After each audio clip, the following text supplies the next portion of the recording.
Hi everyone, welcome to the biology concept. आज के इस वीडियो में हम बात करेंगे प्रोकैरियोटिक सेल की, जो कि आता है cell the unit of life में, class 11th NCERT biology. Okay. Prokaryotic cells जो होते हैं वो सबसे प्रिमिटिव सेल्स हैं जिनके अंदर true nucleus and membrane bound organelle absent होता है। ठीक है। इनका जेनेटिक मटेरियल जो है वो किसी न्यूक्लियर मेम्ब्रेन में इनक्लोज्ड नहीं होता है। मीन्स इनका जो जेनेटिक मटेरियल होता है वो किसी न्यूक्लियर मेम्ब्रेन से सराउंड नहीं होता है। ठीक है, नहीं होता है। और ये एक रीजन में प्रेजेंट होता है जिसे हम कहते हैं न्यूक्लियोइड। ठीक है, इसके एग्जांपल्स हैं blue green algae, that is cyanobacteria, bacteria, mycoplasma and PPLO. General characteristic अब हम इनकी देखें तो इनकी साइज़ काफ़ी छोटी होती है, यूजुअली 1 से 2 माइक्रोमीटर की। ठीक है, इनका मल्टीप्लिकेशन फास्टर होता है। ऑर्गेनाइजेशन अगर इनका देखा जाए तो फंडामेंटली सिमिलर होते हैं despite diversity in shape and function. Nucleus इनमें एब्सेंट होता है, बताया पहले। न्यूक्लियर मेम्ब्रेन नहीं प्रेजेंट होता है इनके न्यूक्लियस के इनके जेनेटिक मटेरियल के around. Okay. And organelles like endoplasmic reticulum, lysosome, mitochondria ये सब एब्सेंट होते हैं। सिर्फ राइबोसोम्स पाया जाता है एंड इंक्लूजन बॉडीज प्रेजेंट होती हैं इनमें। ठीक है। तो अब नेक्स्ट बात करेंगे हम बैक्टीरिया के शेप्स के बारे में, जो कि बहुत इंपॉर्टेंट है। नीट में ऑलरेडी इससे क्वेश्चन आ चुके हैं। लाइक कॉकस बैक्टीरिया का शेप क्या होता है, तो यू शुड नो कि स्फेरिकल होता है। बैसिलस बैक्टीरिया का शेप होता है रॉड शेप। स्पिरिलियम का होता है स्पाइरल एंड विब्रियो का होता है कॉमा शेप्ड। ठीक है। अब हम बात करेंगे किसी टिपिकल प्रोकैरियोटिक सेल के स्ट्रक्चर के बारे में। तो ये रहा, मान लीजिए, एक प्रोकैरियोटिक सेल। ठीक है, तो हम अगर बाहर से अंदर की तरफ अगर चलें तो सबसे पहले क्या आता है, सेल एनवेलप्स आते हैं। ठीक है, सेल एनवेलप जो है वो 3 लेयर के बने होते हैं, that is glycocalyx, plasma membrane and cell wall. ये जो सेल एनवेलप होता है ये केमिकली बहुत कॉम्प्लेक्स होता है। ठीक है, तो हम वन बाय वन हर एक लेयर के बारे में समझेंगे।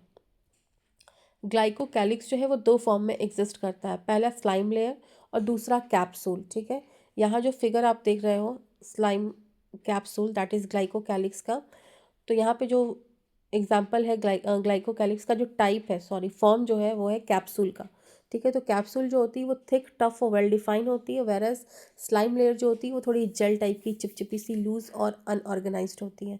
इसका फंक्शन होता है ये कि ये प्रोटेक्शन करती है डेसिकेशन, दैट इज सेल को सूखने से बचाती है, एंड प्रोटेक्ट करती है फ्रॉम होस्ट इम्यून रिस्पॉन्सेस से। ठीक है, कंपोजिशन और थिकनेस इसकी काफ़ी वेरी करती है और ये सेल वॉल के बाहर प्रेजेंट होता है।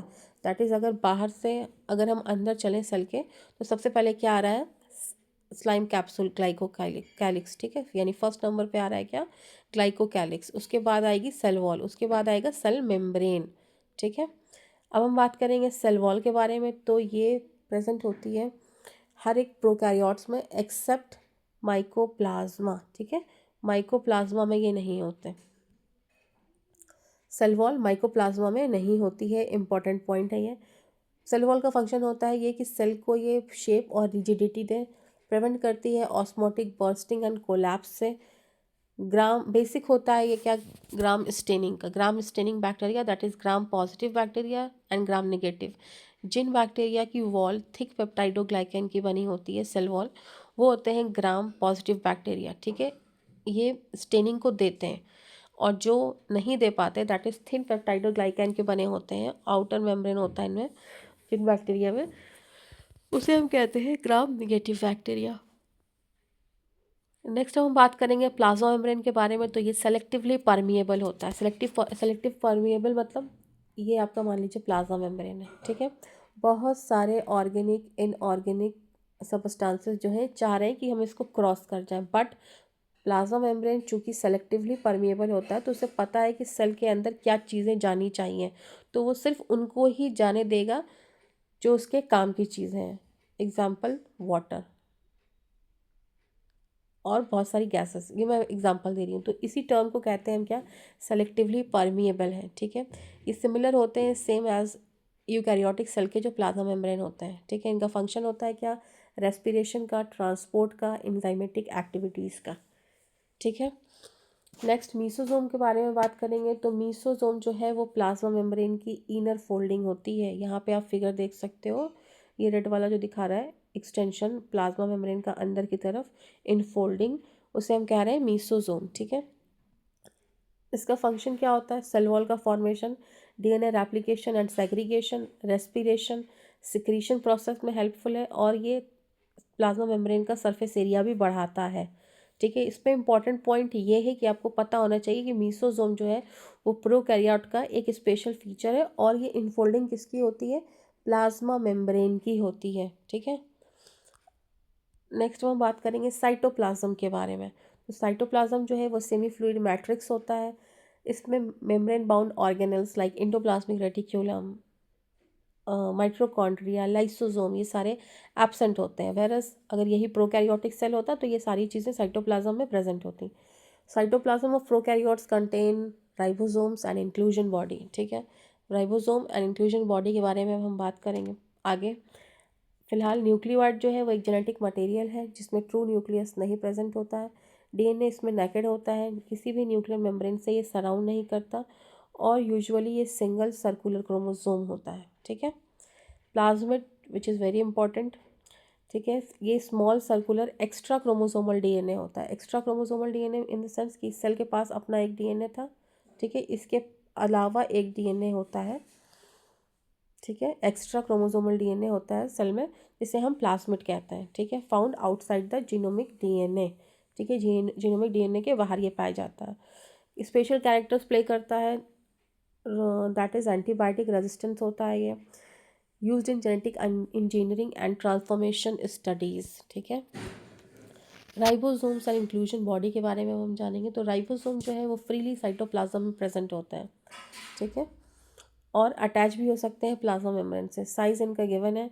ये कंपोज्ड होते हैं प्रोकैरियोटिक सेल में 70S राइबोसोम, 50+30। ठीक है, प्रोकैरियोटिक में ये है, ये 70S है। इंपॉर्टेंट है, ये क्वेश्चन बहुत बार पूछा जा चुका है कि प्रोकैरियोटिक में कैसे राइबोसोम्स प्रेजेंट है, तो 70S है। यही अगर यूकैरियोटिक सेल के बारे में पूछा जाए तो उसमें 80S राइबोसोम होता है। एस जो है वो यूनिट है सेवेंट बर्ज की। ठीक है, उसे यहाँ पे बताया हुआ है, S for seventh Burj unit. अब राइबोसोम जो है वो प्रोटीन सिंथेसिस की साइट होती है, और मल्टीपल राइबोसोम अगर एक एमआरएनए पे प्रेजेंट हो तो उसे हम पॉलीराइबोसोम कहते हैं। ठीक है, पॉलीराइबोसोम का स्ट्रक्चर कुछ इस तरह का होता है। ये आपका हो गया एमआरएनए। ठीक है, इसके ऊपर प्रेजेंट है 8 राइबोसोम्स। ठीक है, तो इसे हम कहते हैं क्या? पॉलीराइबोसोम्स कहते हैं, पॉलीसोम्स। ठीक है, अब हम बात करेंगे इंक्लूजन बॉडीज़ की। तो इंक्लूजन बॉडी जो होते हैं वो फूड रिजर्व मटेरियल्स होते हैं। ठीक है, जो कि प्रोकैरियोटिक साइटोप्लाज्म में प्रेजेंट होते हैं। ये कोई मेम्ब्रेन बाउंड ऑर्गेनल्स नहीं होते हैं। इनके एग्जांपल्स हैं क्या? Phosphate granules, cyanophycean granules, glycogen granules etcetera. ठीक है, गैस वैक्यूल्स जो होते हैं वो ब्लू ग्रीन और पर्पल ग्रीन फोटोसिंथेटिक बैक्टीरिया में प्रेजेंट होते हैं।